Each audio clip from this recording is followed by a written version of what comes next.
ہم وہی کہیں گے جو ہمارا دین ہم کو بتاتا ہے، عمل کرو تو تمہارا بھلا ہے۔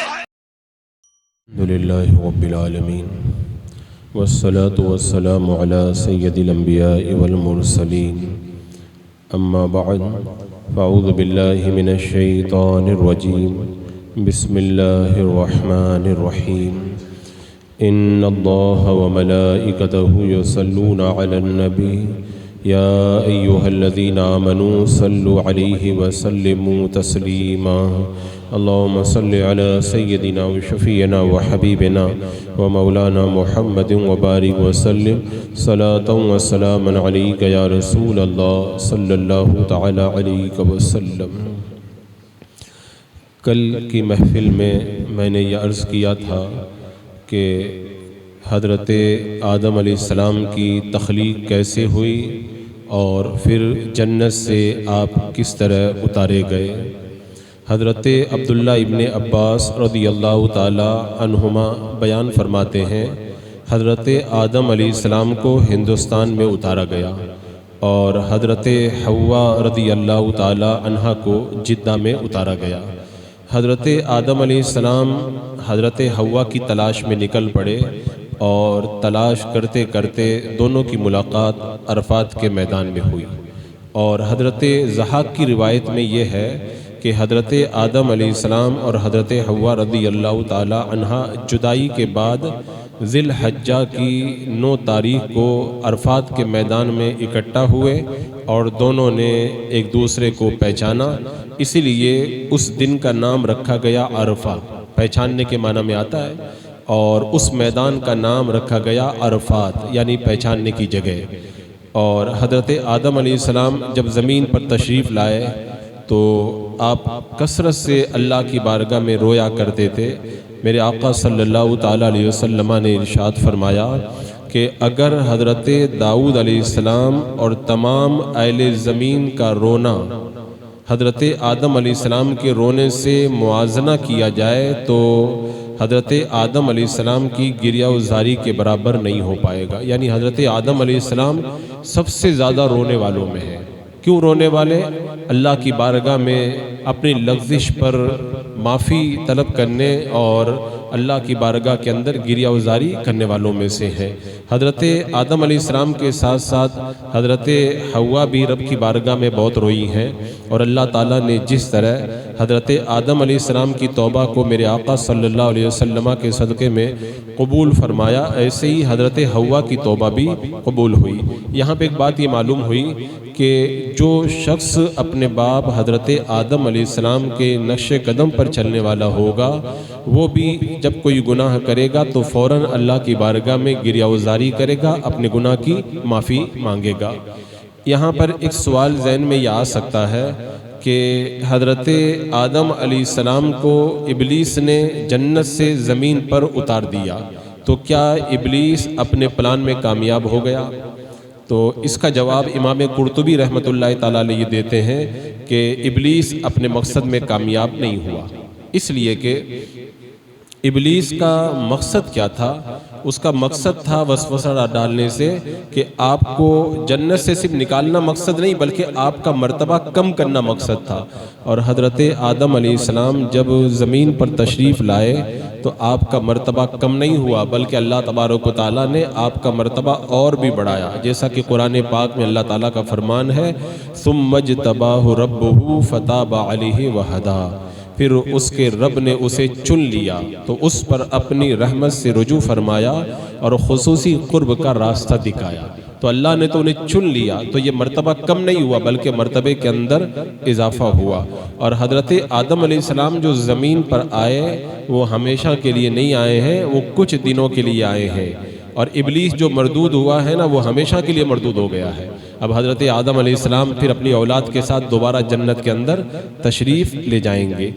اب جب زمین پر حضرت آدم علیہ السلام آئے تو جنت میں تو نہ کھیتی باڑی کی ضرورت تھی نہ روزی روٹی کا انتظام کرنے کی ضرورت تھی، لیکن جب زمین پہ آ گئے تو سارے کام کرنے تھے۔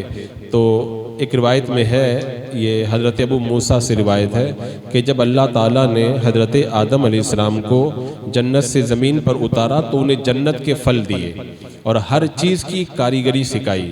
تو یہ جو اللہ کا کرم ہوا کہ جو پھل آپ کو دیے گئے تھے یہ پھل آپ لے کر کے آئے، اور میرے آقا علیہ السلام سے جو مرفوعاً حدیث ہے اس کے اندر یہ بھی ہے کہ تمہارے یہ دنیاوی پھل جنت کے پھلوں میں سے ہیں، بس فرق اتنا ہے کہ دنیاوی پھل متغیر ہو جاتے ہیں لیکن جنت کے پھل کبھی خراب نہیں ہوتے ہیں، اور ذائقہ خوشبو وغیرہ وہ معاملہ تو الگ ہے۔ اور سب سے پہلے حضرت آدم علیہ السلام ہی نے نماز پڑھی ہے۔ زمین پر تشریف لانے کے بعد سب سے پہلے حضرت آدم علیہ السلام نے نماز پڑھی۔ حضرت ثوبان کہتے ہیں اللہ کے رسول علیہ السلام نے نصف النہار کے بعد میں نماز پڑھنا پسند فرمایا۔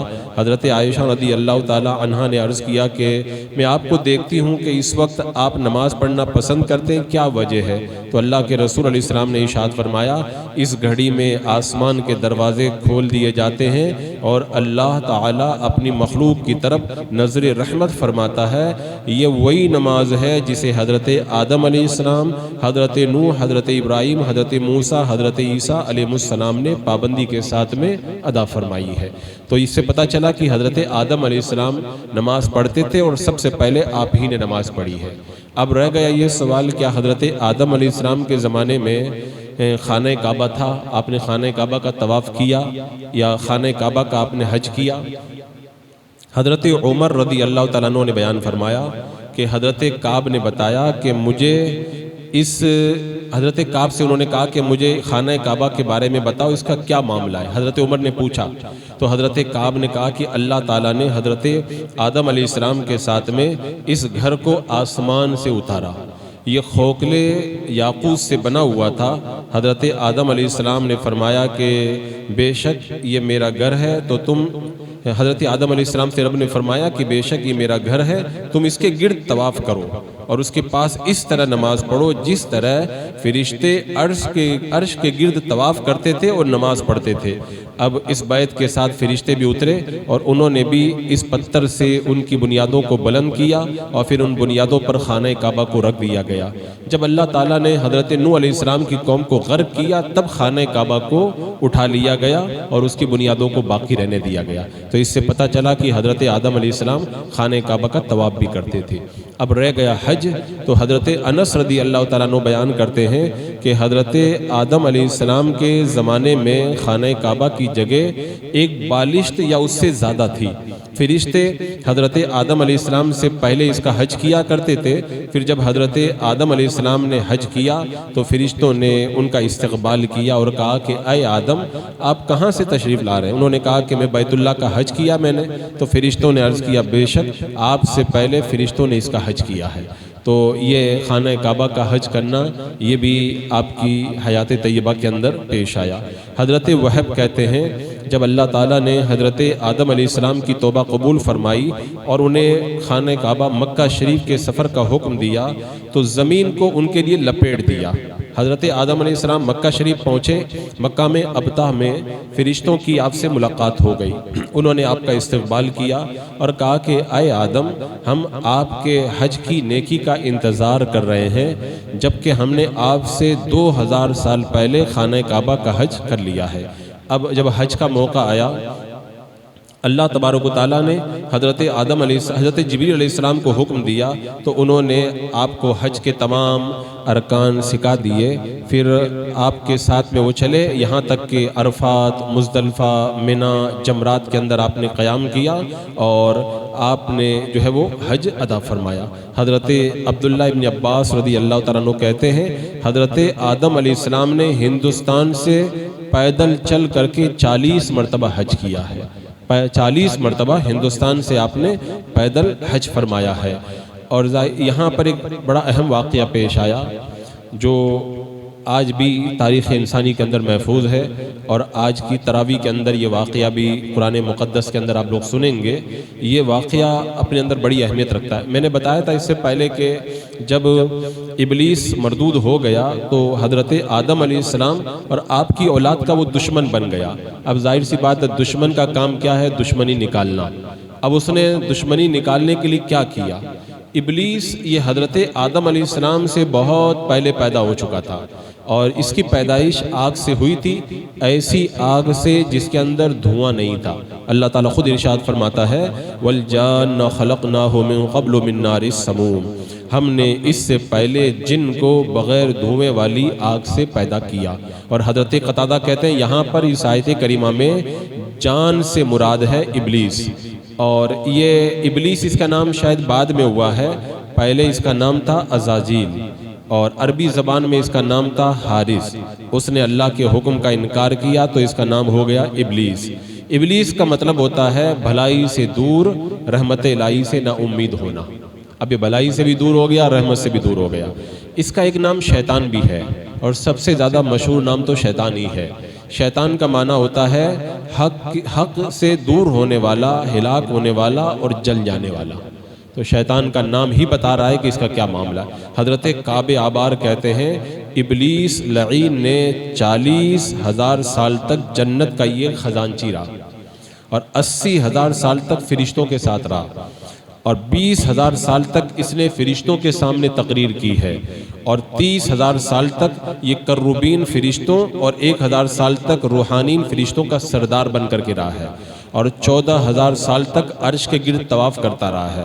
اور آسمان دنیا میں اس کا نام عابد تھا، دوسرے آسمان پر اس کا نام زائد تھا، تیسرے آسمان پر اس کا نام عارف تھا، چوتھے آسمان پر اس کا نام ولی تھا، پانچویں آسمان پر اس کا نام متقی تھا، چھٹے آسمان پر اس کا نام خازن تھا، اور ساتویں آسمان پر اس کا نام عزازیل تھا۔ اور لوح محفوظ میں پہلے ہی سے لکھ دیا گیا تھا کہ اس کا نام ابلیس ہے، اس لیے کہ اس کا انجام بہت برا ہونے والا ہے۔ یہ باتیں میں نے اس لیے بتا دی کہ بندہ سوچے، تھوڑی عبادت کر لینے، تھوڑی دیر تلاوت کر لینے اور تھوڑی دیر نماز پڑھ لینے پہ کبھی بھی بندے کو غرور نہیں کرنا چاہیے۔ جو خانہ کعبہ کا طواف جو عرش اعظم کا طواف کرتا رہا ہو 14,000 سال تک، وہ مردود ہو جاتا ہے۔ جو 20 سال تک تقریر کرتا رہا ہو فرشتوں کے سامنے، وہ مردود ہو جاتا ہے، اور جو 40 سال تک جنت کا خزانچی رہا ہو وہ مردود ہو جاتا ہے۔ تو ہماری اور آپ کی عبادتوں کا کیا حال ہے؟ تو حضرات مکرم، یہ ابلیس اپنی پوری طاقت لگا رہا تھا کہ کسی طرح اولاد آدم سے وہ بدلہ لے، اب وہ بدلہ لینے پہ تل گیا۔ اچھا، یہ جب ابلیس مردود ہوا اللہ کی بارگاہ سے، تو ابلیس کا یہ انجام دیکھ کر کے حضرت جبریل علیہ السلام اور حضرت میکائیل علیہ السلام رونے لگے۔ تو اللہ تعالیٰ نے فرمایا کہ کیوں رو رہے ہو؟ اللہ تعالیٰ کو سب پتہ ہے، پھر بھی پوچھا تم لوگ کیوں روتے ہو؟ تو دونوں نے عرض کیا کہ اے ہمارے رب، ہم تیری خفیہ تدبیر سے ڈر رہے ہیں۔ تو رب نے فرمایا اسی حالت پر رہنا، یعنی میری خفیہ تدبیر سے ڈرتے رہنا۔ پتہ نہیں بندہ کب کس بندے، اللہ تعالیٰ کب کس بندے کے ساتھ کیا ارادہ کر لے۔ تو بندے کو کبھی ناز، فخر، غرور نہیں کرنا چاہیے، ہر وقت عاجزی کا اظہار کرنا چاہیے۔ ایک روایت میں ہے کہ اللہ کے رسول علیہ السلام نے حضرت جبریل علیہ السلام کو دیکھا کہ خانہ کعبہ کے غلاف سے لپٹے ہوئے گریہ و زاری کر رہے ہیں، اور اللہ کی بارگاہ میں یہ دعا کر رہے ہیں الہی لا تغیر اسمی ولا تبدل جسمی، اے اللہ کہیں میرا نام نیکوں کی فہرست سے نہ نکال دینا، کہیں میرا جسم تو نیک لوگوں کے زمرے سے نکال کر کے گنہگاروں کے گروہ میں شامل مت فرما دینا۔ تو جو ملائکہ معصومین کے سردار ہیں جبریل امین، جب وہ اتنا ڈر رہے ہیں تو ہمیں اور آپ کو اللہ تعالیٰ سے کتنا ڈرنا چاہیے اور کتنا جو ہے وہ اپنے گناہوں کو یاد کر کے رونا چاہیے۔ تو میں عرض یہ کر رہا تھا کہ ابلیس نے بدلہ لینے کے لیے کیا کیا۔ ایک بڑا اہم واقعہ پیش آیا۔ حضرت آدم علیہ السلام اور حضرت حوا کو اللہ تعالیٰ نے اپنی قدرت سے پیدا کیا تھا، اور ان دونوں کے ذریعے آگے نسل انسانی کو بڑھایا تھا۔ تو حضرت حوا 20 یا 40 مرتبہ حاملہ ہوئی، یعنی حضرت حوا کو 20 مرتبہ یا 40 مرتبہ حمل ہوا، اور ہر حمل میں 2 بچے پیدا ہوئے، ہر حمل میں 2 بچے، ایک لڑکا اور ایک لڑکی۔ اب چونکہ اس زمانے کے اندر اور کوئی تو انسان تھے نہیں، جو تھے سب حضرت آدم علیہ السلام کی اولاد ہی میں سے تھے۔ تو حضرت آدم علیہ السلام کیا کرتے، ایک حمل کے لڑکے کا نکاح دوسرے حمل کی لڑکی کے ساتھ کر دیتے۔ جیسے مثال کے طور پر سنیچر کو جو لڑکا پیدا ہوا تھا اس کا نکاح اتوار کو جو لڑکی پیدا ہوئی تھی اس کے ساتھ میں فرما دیتے۔ تو یہ ایک ساتھ میں جو لڑکا لڑکی پیدا ہوتے تھے ان کا نکاح آپس میں نہیں کرتے تھے۔ ایک تو اس کی وجہ یہ تھی کہ اللہ کا یہی حکم تھا، اور دوسری وجہ یہ تھی کہ اس وقت کوئی دوسری اولاد تھی بھی نہیں۔ اب یہاں پر ایک واقعہ یہ پیش آیا کہ انہی اولاد میں حابیل اور قابیل یہ دو لڑکے تھے، ان کے ساتھ میں ایک ایک لڑکی بھی پیدا ہوئی تھی۔ تو قابیل کے ساتھ میں جو لڑکی پیدا ہوئی تھی وہ بڑی خوبصورت تھی، اس کا نام تھا اقلیمہ، اور حابیل کے ساتھ میں جو لڑکی پیدا ہوئی تھی لیوزا، وہ زیادہ خوبصورت نہیں تھی۔ تو اب ظاہر سی بات ہے کہ جو حابیل کے ساتھ پیدا ہوئی تھی اس کا نکاح قابیل کے ساتھ والی لڑکی سے کیا جانا تھا، اور قابیل کے ساتھ جو لڑکی ہوئی تھی اس کا نکاح حابیل کے ساتھ جو لڑکی پیدا ہوئی تھی اس کے ساتھ کیا جانا تھا۔ تو قابیل کو یہ بات پسند نہیں آئی۔ کیوں؟ اس لیے کہ قابیل یہ چاہ رہا تھا کہ میرے ساتھ میں جو لڑکی پیدا ہوئی ہے وہ خوبصورت ہے، اس کا نکاح میرے ساتھ کیا جائے۔ حضرت آدم علیہ السلام نے اس کو سمجھایا کہ اقلیمہ تیرے ساتھ پیدا ہوئی ہے، تیری بہن ہے، تیرے ساتھ اس کا نکاح حلال نہیں ہے۔ قابیل کہنے لگا کہ نہیں، میں اگر نکاح کروں گا تو میں اقلیمہ کے ساتھ ہی کروں گا، وہ خوبصورت ہے، میں اسی سے نکاح کروں گا۔ تو حضرت آدم علیہ السلام نے کہا ایک کام کرو، اگر تم یہ سمجھتے ہو کہ تم دونوں قربانیاں پیش کرو، جس کی قربانی اللہ کی بارگاہ میں قبول ہو گئی وہ اقلیمہ سے شادی کر لے گا۔ تو اس زمانے میں قربانی کے قبول ہونے کا طریقہ یہ تھا کہ آسمان سے ایک آگ آتی تھی اور جس کی قربانی قبول ہوتی تھی اس کی قربانی کو وہ آگ کھا جاتی تھی۔ تو اب قابیل کھیتی باڑی کرتا تھا اور حابیل بکریاں چراتے تھے، تو قابیل نے تھوڑا سا گیہوں لیا اور قربانی کے طور پر لا کر کے اللہ کی بارگاہ میں پیش کر دیا، اور حابیل نے اپنے جانوروں میں سے ایک موٹی تازی بکری لی، اس کو اللہ کی بارگاہ میں قربان کی۔ اب گیہوں اور بکری کو پہاڑ پہ رکھ دیا گیا۔ حضرت آدم علیہ السلام نے دعا فرمائی کہ اللہ تو ان کی قربانیوں کو، جن کی قربانی کو قبول فرمانا چاہتا ہے ان کی قربانی کو قبول فرما لے۔ تو آسمان سے ایک آگ آئی، اس نے حابیل کی قربانی کو قبول کر لیا اور قابیل کے جو گیہوں تھے وہ ایسے ہی چھوڑ دیے۔ تو حابیل کی قربانی قبول ہوئی تو اقلیمہ کی شادی ان کے ساتھ میں ہونا قرار پا گیا۔ اب یہ قابیل جل بھن گیا، وہ چاہتا تھا کہ میں اقلیمہ کے ساتھ شادی کروں، تو حابیل کی قربانی قبول ہونے کے بعد میں قابیل کے دل میں حسد پیدا ہوا۔ جب حضرت آدم علیہ السلام حج کے لیے مکہ شریف تشریف لے گئے تو قابیل نے حابیل سے کہا میں تجھے قتل کر دوں گا۔ حابیل نے کہا کیوں؟ تو قابیل نے کہا کہ اس لیے کہ تیری قربانی قبول ہو گئی، میری قربانی قبول نہیں ہوئی، اقلیمہ تیرے حصے میں آئی میرے حصے میں نہیں آئی۔ تو حابیل نے کہا اللہ تعالیٰ صرف ڈرنے والوں کی قربانی قبول کرتا ہے۔ حابیل کے اس قول کا مطلب یہی تھا کہ تم اگر پرہیزگاری اختیار کرو تو اللہ تمہاری قربانی بھی قبول فرمائے گا۔ اب وہ قابیل جب سرکشی پر آمادہ ہوا تو اس وقت اس نے کہا کہ حابیل نے کہا کہ اگر تو مجھے قتل کرنے کے لیے ہاتھ بڑھائے گا میں تجھے قتل نہیں کروں گا۔ حالانکہ حابیل بڑے طاقتور تھے، مضبوط تھے، چاہتے تو قابیل کو قتل کر سکتے تھے، لیکن انہوں نے کہا کہ نہیں، تو اگر گناہ کر رہا ہے تو میں گناہ کا کام نہیں کروں گا، میں اللہ تعالیٰ سے ڈرتا ہوں، میں گنہگار نہیں بنوں گا۔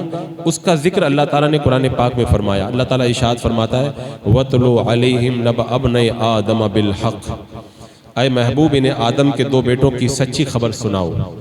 اذ قربا قربانا فتقبل من احدہما ولم يتقبل من الآخر، جب دونوں نے ایک ایک قربانی پیش کی تو ان میں سے ایک کی قربانی قبول کر لی گئی، دوسرے کی قربانی قبول نہیں ہوئی۔ قال لأقتلنك قال انما يتقبل الله من المتقین، تو دوسرا بولا، وہی قابیل بولا میں تجھے قتل کر دوں گا۔ تو پہلے نے کہا اللہ صرف پرہیزگار لوگوں کی قربانی قبول فرماتا ہے۔ اب اس کے بعد میں کیا کہا؟ اللہ نے پورا واقعہ بیان فرمایا قرآن میں، لئن بسطت الی یدک لتقتلنی ما انا بباسط یدی الیک لاقتلک انی اخاف اللہ رب العالمین، بے شک اگر تو مجھے قتل کرنے کے لیے میری طرف ہاتھ بڑھائے گا تو میں تجھے قتل کرنے کے لیے اپنا ہاتھ تیری طرف نہیں بڑھاؤں گا، میں اللہ سے ڈرتا ہوں جو سارے جہان والوں کا مالک ہے۔ تو یہ دونوں کی گفتگو ہو گئی۔ اب آخر کے اندر اس قابیل نے اپنے نفس کی سرکشی کی وجہ سے اپنے بھائی حابیل کو قتل کر دیا۔ اب قتل کیا اور یہ دنیا کے اندر ہونے والا پہلا قتل تھا، یہ پہلا مرڈر تھا دنیا کا۔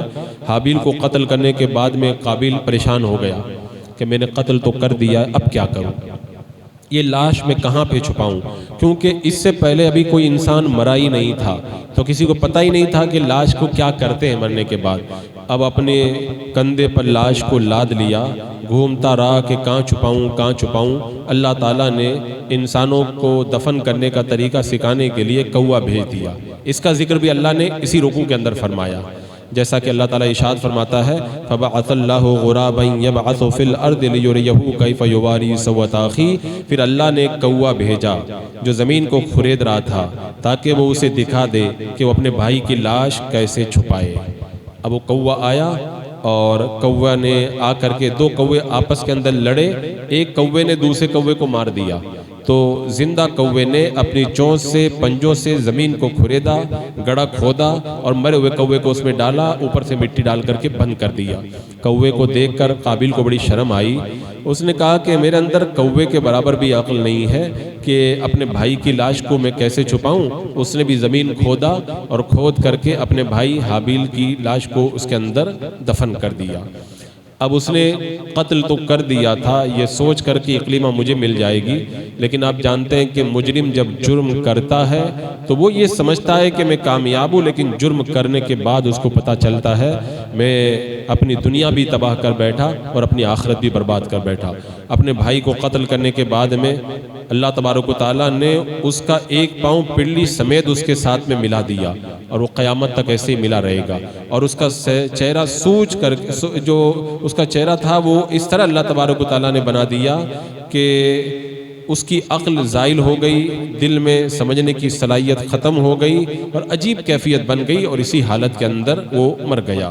اللہ کے رسول صلی اللہ تعالیٰ علیہ وسلم نے ارشاد فرمایا کسی جان کو ظلماً قتل نہیں کیا جاتا مگر اس کے ناحق خون میں حضرت آدم علیہ السلام کے پہلے بیٹے کا حصہ ضرور ہوتا ہے، کیونکہ اس نے پہلے ظلماً قتل کو ایجاد کیا تھا، کیونکہ غلط طریقہ اسی نے نکالا تھا۔ قیامت تک جو بھی مرڈر کرے گا تو اس کے گناہ کا ایک حصہ اس کے حصے کے اندر ضرور جائے گا۔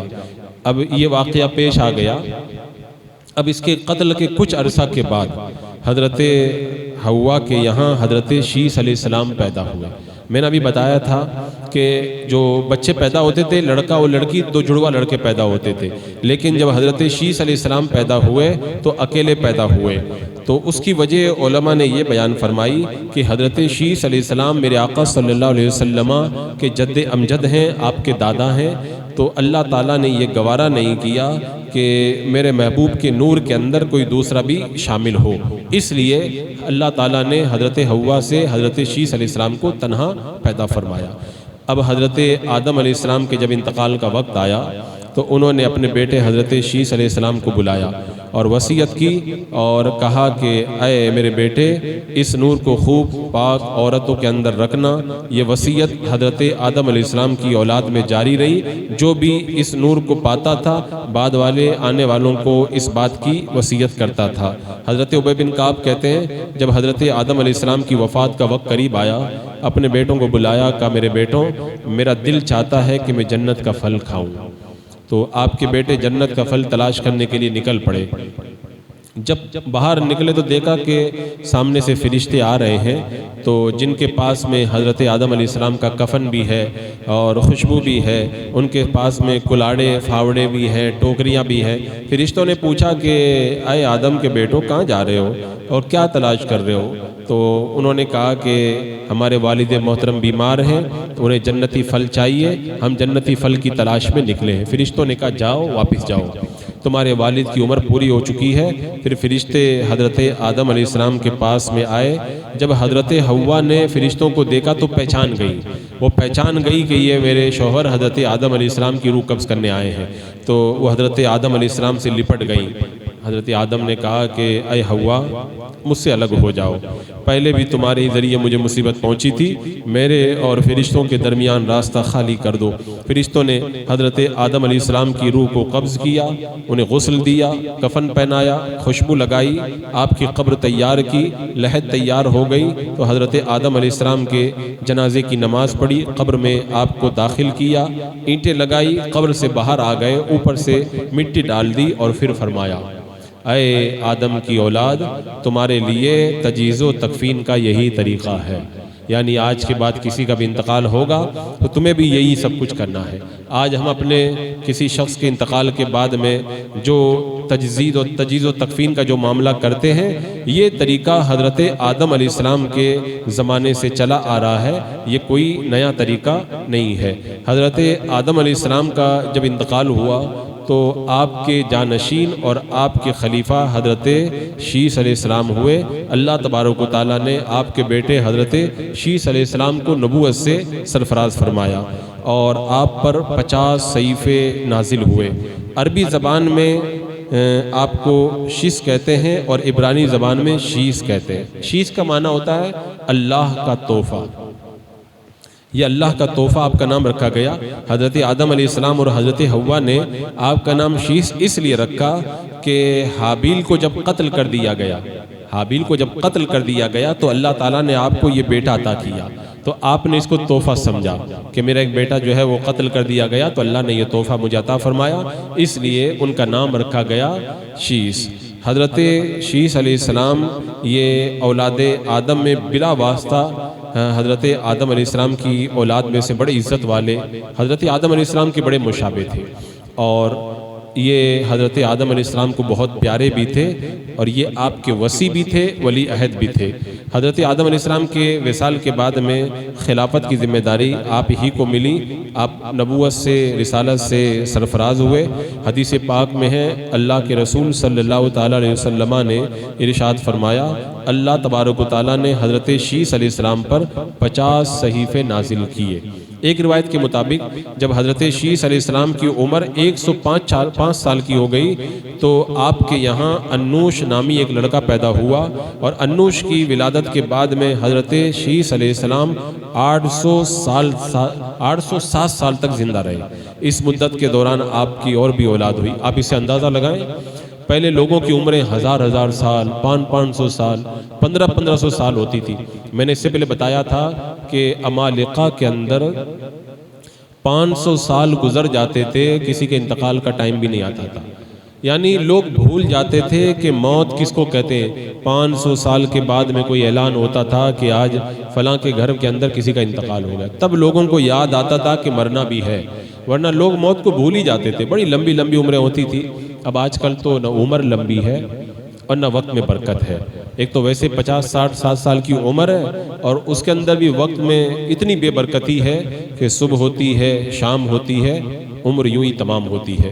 ایک قول کے مطابق حضرت شیس علیہ السلام مکہ میں رہے اور حج اور عمرہ کی سعادت حاصل کرتے رہے، مکہ ہی میں آپ کا وصال ہوا۔ اور وصال کے وقت میں حضرت شیس علیہ السلام نے اپنے بیٹے حضرت انوش کو وصیت فرمائی اور بعد وفات حضرت انوش نے آپ کی ذمہ داری کو سنبھالا اور آپ کی ذمہ داری کو انہوں نے آگے بڑھایا۔ یہ حضرت انوش وہی ہے کہ حضرت شیس علیہ السلام کے انتقال کے بعد میرے آقا علیہ السلام کا نور ان کے پاس میں آیا تھا، پھر وہ نور آگے بڑھتا رہا تھا۔ تو یہ حضرت آدم علیہ السلام اور حضرت شیس علیہ السلام کے حوالے سے کچھ باتیں میں نے آپ کے سامنے رکھ دی، اس لیے کہ ہماری جو نئی نسل تیار ہو رہی ہے، میں دیکھ رہا ہوں کہ وہ اپنے اسلاف خاص طور سے انبیاء کرام کے بارے میں انہیں کچھ معلومات نہیں ہے زیادہ، اور وہ مدرسے میں بھی اتنی تعلیم نہیں حاصل کرتے کہ وہ انبیاء کی تاریخ پڑھ سکیں۔ تو یہ باتیں میں نے اس لیے عرض کر دی کہ کم سے کم ہمارے بچوں کو یہ تو معلوم رہے کہ ہمارے باپ آدم علیہ السلام کون تھے اور ان کے ساتھ میں کیا واقعات پیش آئے تھے۔ بسم اللہ الرحمن الرحیم۔ اللہم صلی علی سیدنا مولانا محمد وبارک وسلم، صلاۃ و سلام علیک یا رسول اللہ۔ یا اللہ یا رحمان یا رحیم، اپنے محبوب کریم صلی اللہ تعالیٰ علیہ وسلم کے صدقے میں ماہ رمضان المبارک کی برکتوں سے مولا ہمیں مالا مال فرما۔ اے اللہ ہماری تراویح، سحری، افطاری، تلاوت قرآن، صدقہ و خیرات اور ہمارے روزوں کو اپنی بارگاہ میں شرف قبول عطا فرما۔ اے اللہ ماہ رمضان المبارک کی ایک ایک گھڑی، ایک ایک پل سے مولا ہمیں انوار و تجلیات سے مالا مال فرما۔ پورے رمضان کی ہمیں قدر کر کے اپنی نجات کا سامان تیار کرنے کی توفیق عطا فرما۔ ہمارے باپ حضرت آدم علیہ السلام کی برکتوں سے بھی مولا ہمیں مالا مال فرما۔ اے اللہ تیرے محبوب اکرم صلی اللہ تعالیٰ علیہ وسلم کی محبوب شہزادی سیدہ خاتون جنت فاطمہ زہرا رضی اللہ تعالی عنہا کے عرس پاک کی آج تاریخ، اے اللہ ان کی قبر نور پر رحمت و انوار کی بارش نازل فرما۔ اے اللہ مزار فاطمۃ الزہرا کے انوار سے بھی مولا ہمیں مالا مال فرما۔ اے اللہ تربت سیدہ خاتون جنت کی مولا خصوصی تجلیات سے مولا ہمیں تو فیضیاب اور مالا مال فرما۔ اے اللہ تیرے محبوب علیہ السلام کی مقدس شہزادی کے مولا خصوصی فیضان اور ان کے خصوصی توجہات سے مولا ہمیں بھی حصہ نصیب فرما۔ اسلام اور مسلمین کی طرف سے مولا خاتون جنت کو جزائے خیر عطا فرما۔ ربنا تقبل منا انك انت السميع العليم وتب علينا انك انت التواب الرحيم ان الله وملائكته يصلون على النبي يا ايها الذين امنوا صلوا عليه وسلموا تسليما اللهم صل على سيدنا وشفيعنا وحبيبنا ومولانا محمد وبارك وسلم صلاة وسلاما عليك يا رسول الله سبحان ربك رب العزة عما يصفون والسلام على المرسلين والحمد لله